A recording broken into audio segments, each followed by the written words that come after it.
Ô, Misa, posso fazer minha pergunta polêmica? Vai lá, desculpa, eu tinha que interromper ali, vai, Paulo. Essa vai no corte, essa vai nos cortes aí do SCD. Opa, vamos ver. Não, assim, é que muita gente entende e acha que tem que cancelar o cadastro positivo para, né, que até o Pierre, que está sempre com a gente. E aí, Pierre, valeu? Como é que grande Pierre. Vamos fazer a live com ele, hein? A live no final do ano. Ele falou que cancelou ali. Primeiro chegou o Magnum 357, cancelei até o cadastro positivo. Daí o Pierre falou, eu também cancelei cadastro positivo. Nossos dados passeando por aí. Eu acredito que seja realmente bom para quem paga, né? Para quem segue sempre pagando as contas. Para quem não paga, quem costuma não pagar, tem um histórico de não pagar, aí eu acho que não é positivo, realmente. Aí o que a Melissa tem a dizer sobre isso? Não é polêmico, não. Eu só acho que vale uma outra live a gente falar disso, porque, assim, tem um desdobramento gigantesco e a gente vai estar falando toda a cadeia de evolução do sistema financeiro. Essa é a bem verdade, tá? Essas mudanças regulatórias que a gente está percebendo aqui, que é pró-consumidor, é um movimento do próprio Banco Central.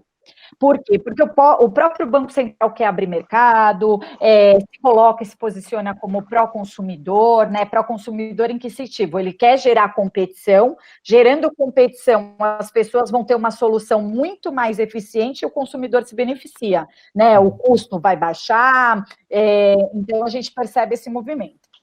Claro, tudo dentro da previsibilidade do risco sistêmico. Ele não é doido também de entrar nesse play sem colocar algumas condições. O cadastro positivo, pode ver que ele foi quase votado em paralelo com a LGPD. E, no fim, é um movimento que, se a pessoa cancelar, pensa o seguinte, posso dar uma pincelada em cada uma dessas etapas para explicar o cadastro positivo? Claro. O que é o cadastro positivo? Tá? Ele é a condição criada para se ter acesso à pontualidade de pagamentos do consumidor, pessoa física, qualquer consulente, pessoa física ou pessoa jurídica, para 15 anos de história de comportamento.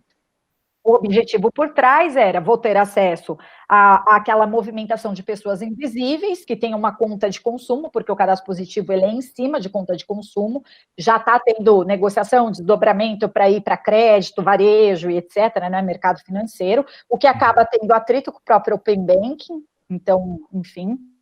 E para você melhorar essa régua de escolha que ela não está negativada. Então, é até infeliz, se me permitem usar aqui a minha licença poética, usar o nome cadastro positivo, porque a interpretação é errada.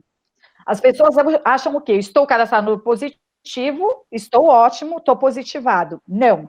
É que eles querem dar mais peso para essas variáveis para que o que pese mais aqui entre num nível menos pior. Essa é a ótica por trás, né, da exatas aí que é feita.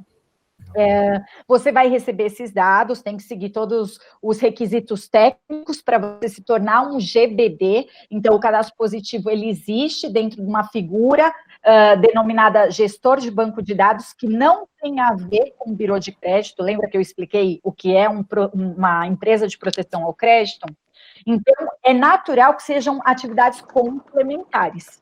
Por que eu falo isso? Porque é natural que se espere que o birô de crédito acesse o cadastro positivo, mas a lei do cadastro positivo não impõe isso, ok? Ela não fala dados para birô de crédito, ela põe uma figura chamada gestor de banco de dados. E aí a gente pega a LGPD, onde você tem o controlador dos dados, então uma outra pessoa que atendesse todos os requisitos, pessoa jurídica que atendesse todos os requisitos e quisesse ser um GBD, pode, desde que atenda todos os requisitos do regulador. É natural que isso se encontre e se case para que a gente tenha uma escoragem muito mais equilibrada, pensando assim, aquela conta daquela telecom que você brigou, não concordou em pagar, porque equilibrar um pouco essa conta. Um outro paralelismo que eu gosto de fazer é o universo que a gente vê. A gente participa do cadastro positivo por causa das contas de consumo. Espera um pouquinho, até que ponto o cadastro positivo, ele de fato denota o seu comportamento financeiro? Porque você não deixa de pagar água porque você precisa beber combustível. A pessoa, ela só não paga por uma questão realmente de necessidade. Então, o que a gente percebe? As variáveis que vão vir com o comportamento, pode ser que também não tenham resultado, gente. A gente está falando de um cadastro positivo que começou a vigorar agora em janeiro de 2020, mas que não teve maturidade nos algoritmos. E o objetivo por trás disso, eu vou trazer aqui um questionamento, é para ficar uma reflexão mesmo, tá? Não quero... Eu, dentro desse mercado, eu falo disso de uma forma quase que visceral, porque eu tenho um inconformismo que não entra na minha cabeça. Se é para beneficiar e baixar o spread bancário, gente, espera um pouquinho, a ótica do jogo está um pouco inversa. Então, outro ponto que eu vou trazer, se a gente está falando disso, uma pessoa que é jovem, que não tem nenhuma conta de consumo no seu nome, porque ainda é dependente. Nossa, isso é um problemão, né? Uma galera é assim, né? Não vai receber, não vai ser inclusivo. Então, até que ponto a gente está falando que isso é benéfico? E aí entram todos os aspectos aflitivos do próprio consulente. Ah, meu dado está aí, quem mandou, por que me consultaram, que também tem uma interpretação super errônea nisso. Então, vale a reflexão. Tem muita coisa por acontecer. A própria LGPD, ela traz essa questão para prevenir risco sistêmico, para dar mais confidência a essas transações informacionais, né?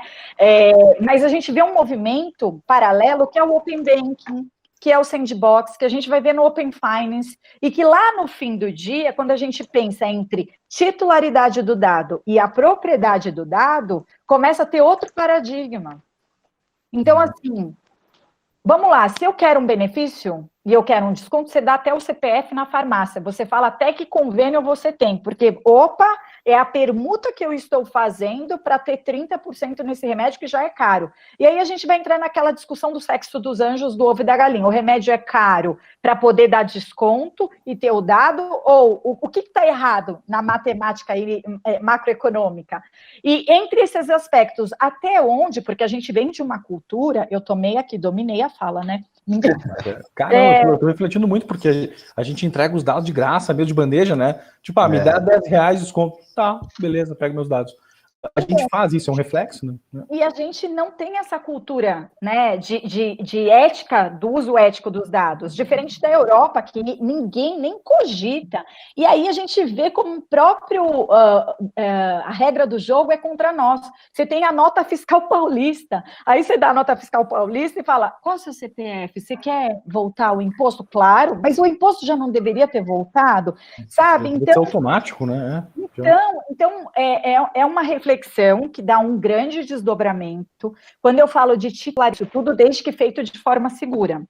E o outro parâmetro é o seguinte, a titularidade é minha, mas eu sou o autor da minha história. Eu que nasci, eu que me chamo Melissa, eu que sou desse gênero, eu que faço assim.